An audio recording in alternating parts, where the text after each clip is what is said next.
मंगल भवन मंगल हारी।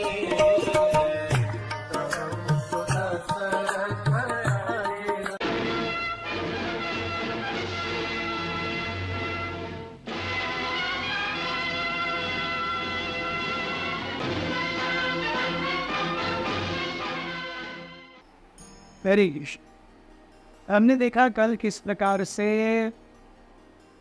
पूरी वानर सेना ने नरांतक, देवांतक, त्रिशिरा, अटिकाय, महापार्श्व, महोदर इन सबको यम सदन भेज दिया। अपने 4 बेटों नरांतक, देवांतक, अतिकाय और त्रिशिरा की मृत्यु का समाचार सुन करके रावण बौखला गया। एक क्षण के लिए रावण को सही में लगा कि क्या राम सही में विष्णु है जो मेरा अंत देखने के लिए आया है। मतलब then all that is happening is impossible. This is impossible. It just cannot happen. हम भी देखते हैं, हम अपने जीवन में कई ऐसे प्रसंगों के सामने आते हैं जहां पर अरे दिस इज इम्पॉसिबल, ऐसा कैसे हो सकता है। मतलब ये इम्पॉसिबल चीजें अच्छाई की तरफ भी झुकी रहती है, बुराई की तरफ, not so good occurrences and very good occurrences. But this is how life is, it is very इनप्रेडिक्टेबल।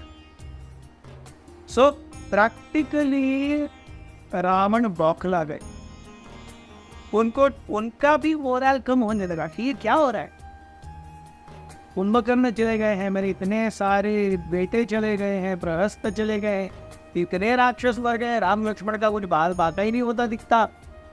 Indrajit आए और इंद्रजीत ने अपने पिता को ढारस बनाया, अरे मैं कर लूंगा, आप बिल्कुल चिंता मत कीजिए। और इंद्रजीत तुरंत अपने महल के एक बहुत ही खास जगह पर गए जहाँ पर दुर्गा देवी का चंडी का एक बहुत बड़ा विशाल का एक देवालय था। वहाँ पर उन्होंने अपने हाथों से एक बकरी का बलि दी और फिर अपने रथ पर आरूढ़ हो गए।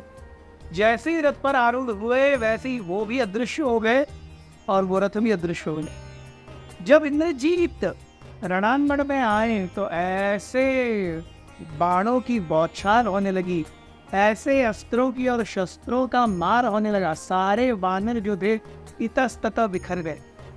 Indrajit was in rage and the worst part was वानर ये समझ ही नहीं पा रहे थे कि बाण कहाँ से आ रहे हैं और वानरों को पता ही नहीं चलता कुछ।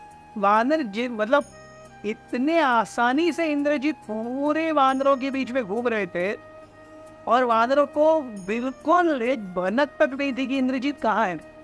कई बार इंद्रजीत के एकदम सामने से आकर के उनको मारते, उनको पता भी नहीं चलता।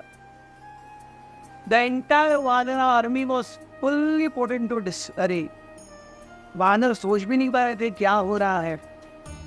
और यही नहीं था, जितनी आसानी से इंद्रजीत कार्य कर रहे थे, second was the speed at with Indrajit was रहे। इंद्रजीत इतने हेवी स्पीड में कार्य कर रहे थे कि देखते देखते देखते देखते उसी दिन काफी सारे वानरों को इंद्रजीत ने यम सदन भेज दिया। यहाँ तक कि जाम्बवन, नल, नील, सुग्रीव, अंगद ये सब भी इंद्रजीत के बाणों से प्रायः अचेतन हो गए। हाहाकार तो तब मचा जब इंद्रजीत ने ब्रह्मास्त्र का उपयोग किया। इंद्रजीत ने ब्रह्मास्त्र लेकर के जिसकी ओर एम किया है उस जगह पर उस तरफ हजारों लाखों बाण उस एक बाण से बाहर आए और वानर सेना को पूरी तरह, जैसे एक कबूतर या एक पक्षी हवा में उड़ जाता है ना, किसी गायब हो जाता है वो जूम करके, वैसे वानरों की सेना निपटने लगी। उसके जो नंबर्स थे कम होने लगे। नल, नील, अंगद, जाम्बवन, सुग्रीव इन सबको सुला करके इंद्रजीत आगे बढ़े राम और लक्ष्मण की ओर। उनके ऊपर भी ब्रह्मास्त्र का प्रहार हुआ है। जैसे ही ब्रह्मास्त्र को आते हुए देखा, राम और लक्ष्मण के बीच में वार्तालाप हुआ कि क्या करे। राम जानते हैं कि ब्रह्मास्त्र के सामने अपना सब कुछ छोड़ देने में ही अच्छा है, जस्ट सरेंडर। राम और लक्ष्मण डिफेंसलेस खड़े हो गए और उस ब्रह्मास्त्र ने आकर के राम और लक्ष्मण को अचेतन कर दिया, उनके छाती में घाव कर दिया। The vanaras only were left to see this, मतलब उनके सारे वानर लीडर्स अचेतन हैं, राम और लक्ष्मण अचेतन हैं। इंद्रजीत ने इसी स्थिति का फायदा उठाया और उन्होंने हेवी वानर संहार किया। हम कहते हैं नरसंहार किया, वानर संहार किया।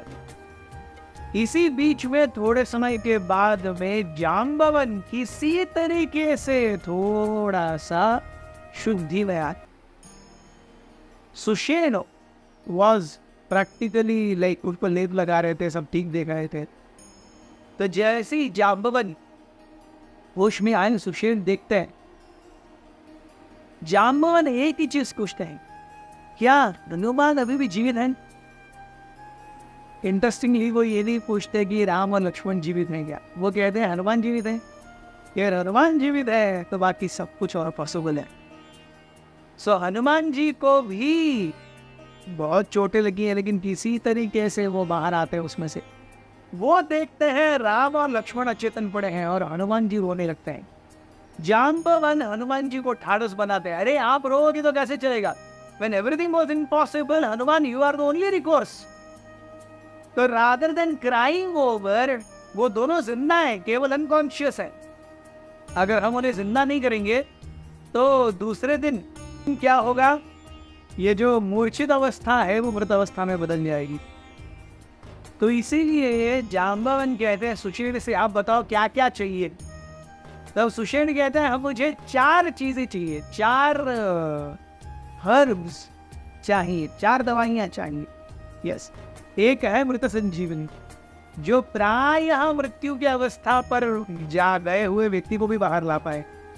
शल्यकर्णी, एक ऐसी वनस्पति जो कहीं से भी कितना भी अंदर शस्त्र या अस्त्र गया हो उसे बाहर निकाल सकती है। फिर तीसरा है, वो कहते हैं कि एक और ऐसा वनस्पति है स्वर्णकर्णी, जो कि शरीर के अंग कांति को रिस्टोर कर सकती है उसके ओरिजिनल लस्टर पे। और फाइनली संधिनी, जो कि ब्रोकन बोन्स को, फ्रैक्चर्स को जोड़ सकती है। सो मृत संजीवनी, शल्यकर्णी, सुवर्णकर्णी और संधिनी। और सुषेण ने यह भी बताया कि अब कहाँ मिलेंगे, और कहा कि देखिए अब रात्रि होने को आ गई है, युद्ध थम गया है, कल सुबह तक अगर ये नहीं आए जड़ी बूटियां, then it is very difficult to reverse the effect of Brahmastra. Now all the eyes were pointed at Hanuman, and Hanuman ji knew something had to be done very fast. Thank you very much.